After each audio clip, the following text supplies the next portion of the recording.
Hi there. Today we're taking a look at the Tork hand towel dispenser.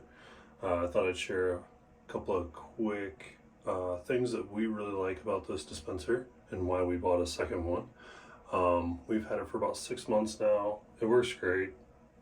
Easy to replace, easy to use, easy to get the towels out when you need to when your hands are wet.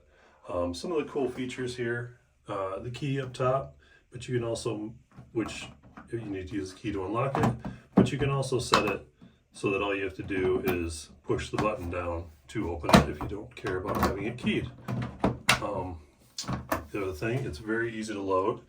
As you can see, it's got the little tabs that just come out. You buy the right paper towel, everything sticks in there.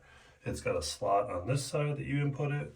You route the paper towel correctly, you spin it through once, it grabs, close it up, and it feeds your paper towel right at the bottom. The other cool feature I really enjoy is right here, it's got a little indicator as to empty or full. Makes it easy to know when you have to replace the towels. I hope this helps. Thanks for watching.